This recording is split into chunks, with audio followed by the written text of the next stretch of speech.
శిష్య, స్వామి, వాడి పుట్టుకే ఒక మిడిల్ క్లాస్ ఫ్యామిలీలో పుట్టిచ్చేసేయి. స్వామి, ఎన్ని చిత్రహింసలు పెట్టినా 10th క్లాస్ లో యావరేజ్ మార్కులతో పాస్ అయినాడు. అవునా? ఇంటర్లో ఫెయిల్ చేసేయి.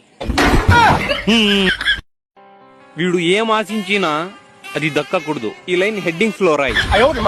స్వామి, మన బ్రేకప్ అయినా కూడా మూవ్ ఆన్ అయ్యి హ్యాపీగా బతికేస్తున్నాడు. అరే రే, ఒక పని చెయ్యి. ఆ అమ్మాయిని మళ్ళీ వీడి జీవితంలో వచ్చేటట్టు ఒక లైన్ రాయి. పర్మనెంట్ గానా? పర్మనెంట్ గా కాదు, వీడి మనసు ఆ అమ్మాయి మీద వెళ్ళగానే మళ్ళా బ్రేకప్ చేపిచ్చేద్దాం.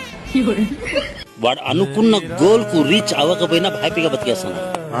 రిలేటివ్స్ అందరు కలిసి ప్రతి ఫంక్షన్ లో వీడిని ఇన్సల్ట్ చేసేటట్టు ఒక లైన్ రాయి.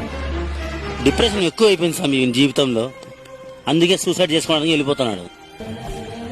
చచ్చిపోవడానికి పోతున్నాడా? అంత ఈజీగా చచ్చిపోతాడా? ఒక పని చెయ్యి, ఒక లారీ కింద పడేటట్టు ఒక ఆలోచన రాయ్. కానీ వాడు చావకూడదు.